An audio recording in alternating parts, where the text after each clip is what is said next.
शीघ्र ही संसार तुम्हारे अपने बनाए जालों में चालाकियों, छलों और छल भरे रूपों के कारण से बहुत बड़ी विपत्ति में, संघर्षों में फंसने जा रहा है, जिसमें असंख्यों को बहुत कुछ खोना ही है।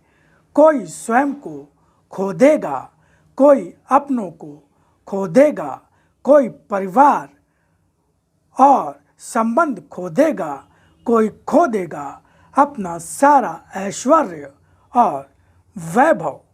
जब भी भक्ति का दंभ जागे, समझना वास्तव में तुम बहुत बड़े अज्ञानी हो, क्योंकि जब मेरी ही भक्ति की जाती है और मैंने ही तुम्हें अपने भक्त के रूप में या फिर तुम्हारी भक्ति को जब स्वीकार नहीं किया है, तब स्वयं को कितना ही बड़ा भक्त मानो, उसका अर्थ भी क्या होगा। गुरुर् ब्रह्मा गुरुर्विष्णु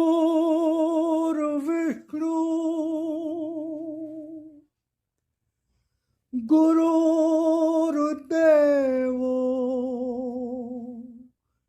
महेश्वरा गुरुर्साक्षात् परब्रह्म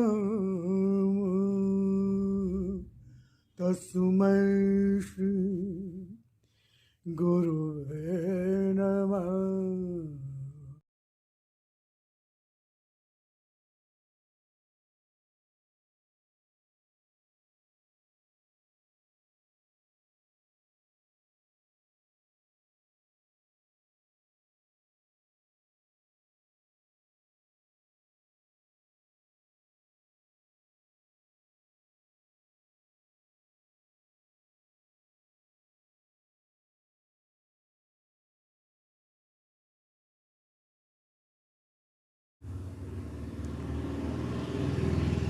स्वयं भगवान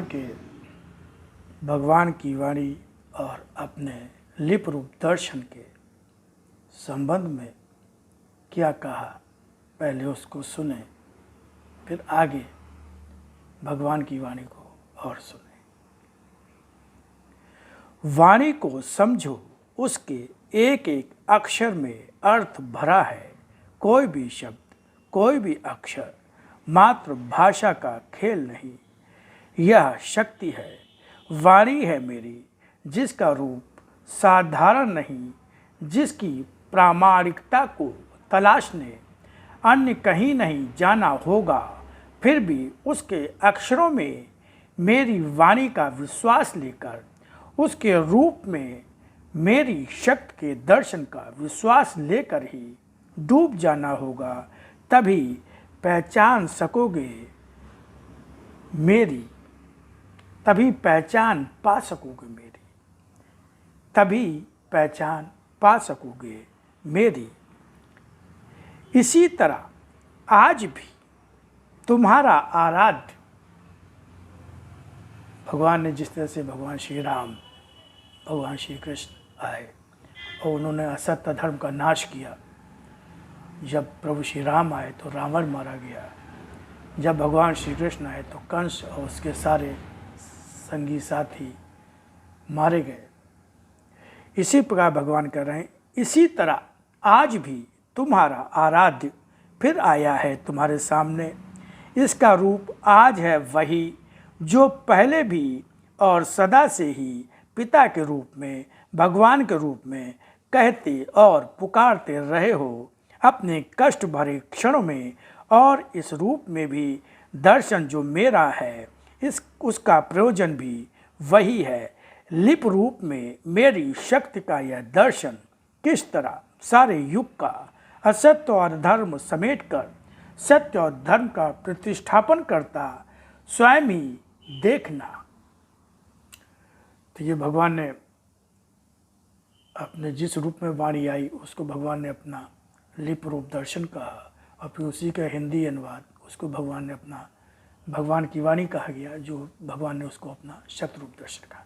अब आगे सुनिए भगवान की वाणी बहुत ध्यान से।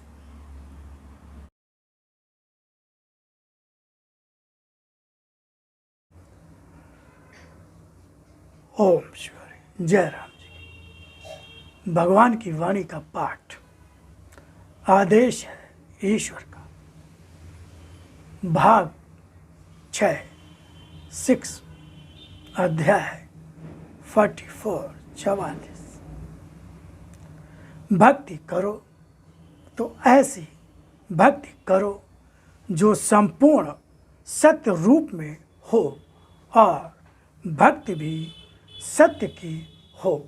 तो एक एक शब्द को बहुत ध्यान से सुनेगा, ये मेरा आपसे आग्रह है, निवेदन है।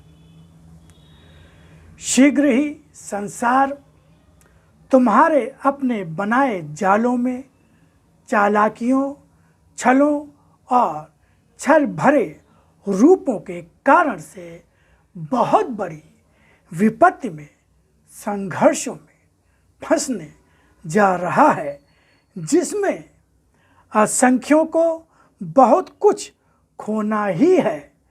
कोई स्वयं को खो देगा, कोई अपनों को खो देगा, कोई परिवार और संबंध खो देगा, कोई खो देगा अपना सारा ऐश्वर्य और वैभव।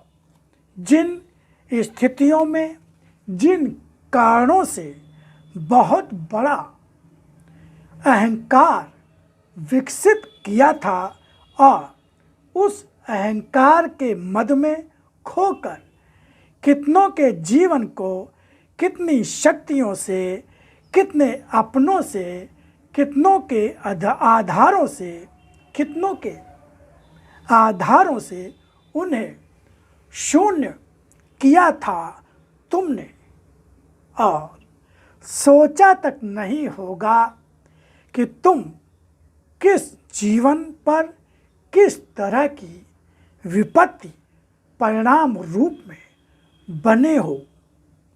मगर मैं स्वयं तुम्हारे ही कर्मों का तुम्हारे लिए ही फल बन गया हूँ, जिसे परिणाम समझ सकते हो, क्योंकि फल ही परिणाम होता है। कब कौन से रोगों की वर्षा आरंभ हो जाए, जिसके बादलों के आने की आवश्यकता ही नहीं।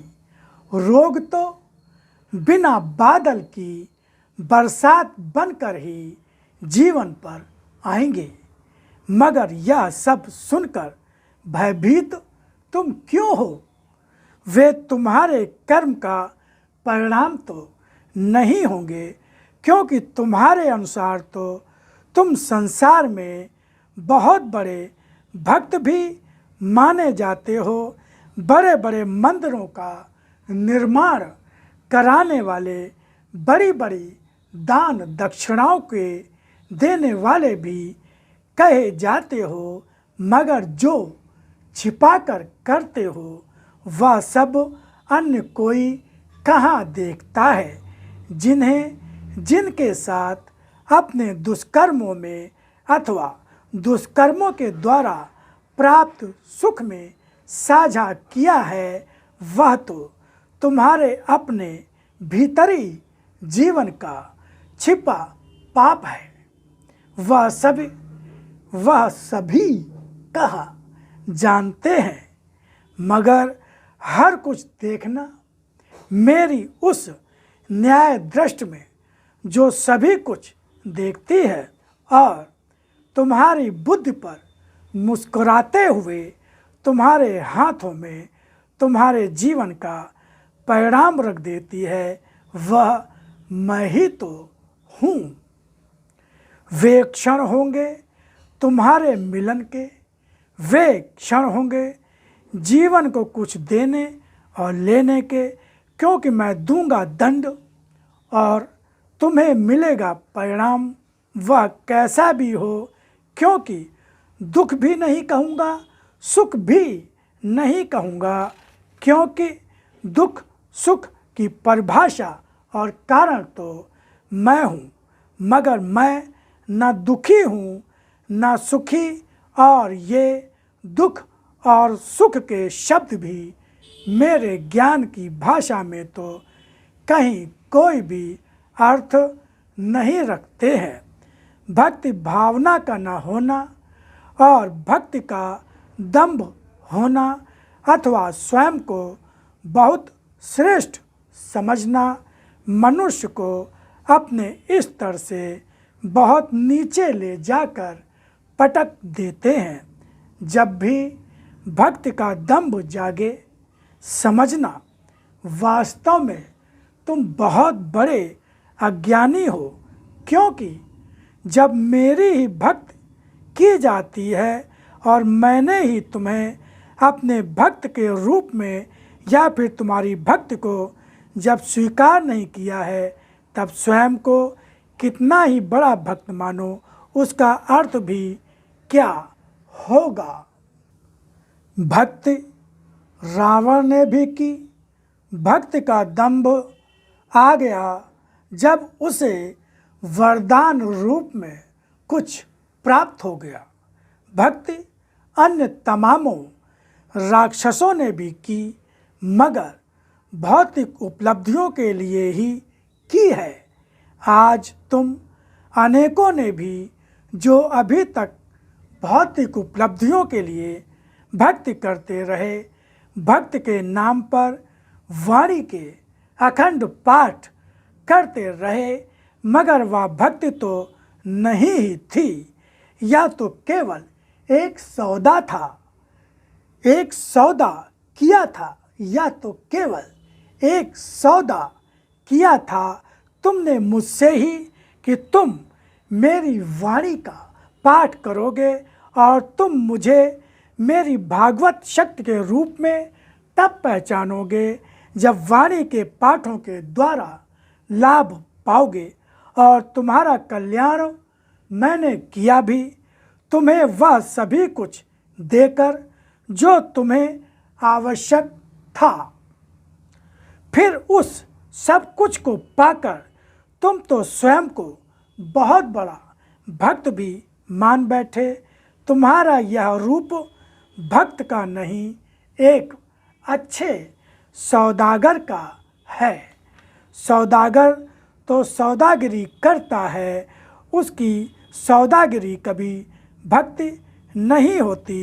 इसलिए अगर भक्ति करते ही हो तब ऐसी भक्ति क्यों न करो जो संपूर्ण सत्य रूप में हो, और भक्ति भी सत्य की ही हो।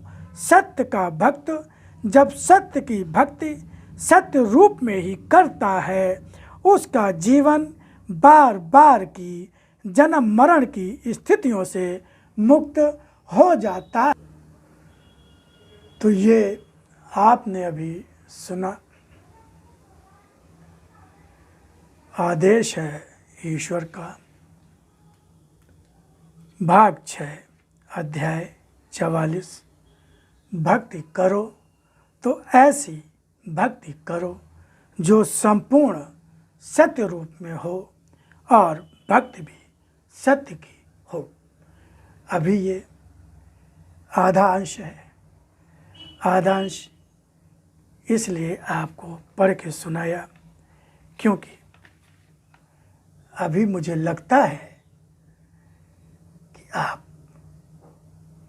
ज़्यादा देर तक शायद ना सुन पाए, इसलिए इसका आगे का आधा अंश मैं अगले संस्करण में प्रस्तुत करूंगा।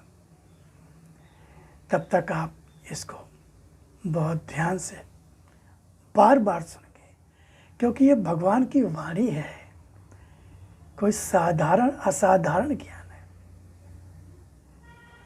जो दुर्लभ है। इसको सुनिए, बार बार सुनिए। अच्छा लगे तो इसको आगे बढ़ाइए और लोगों तक पहुंचाइए, क्योंकि मेरा इसमें केवल एक ही स्वार्थ है कि भगवान की वाणी जन जन तक पहुंचे। क्योंकि लोग बहुत दुखी हैं, परेशान हैं, तनाव से ग्रस्त हैं, रोगों से ग्रस्त हैं, जीवन जीना बहुत मुश्किल हो रहा है, दूभर हो रहा है, आगे आने वाला समय बहुत विभत्स है, कठिन है। सिर्फ भगवान की शरण में जो है, जो भगवान को सही ढंग से पहचान पा रहा है, भगवान की सही भक्ति कर पा रहा है, वही सुरक्षित है। तो हम सब का कर्तव्य है, और भगवान ने कहा भी है कि व्रत लो, मेरी वाणी को, मेरे इस ज्ञान को जन जन तक पहुंचाने का, यही मेरी पूजा होगी, यही मेरी भक्ति होगी।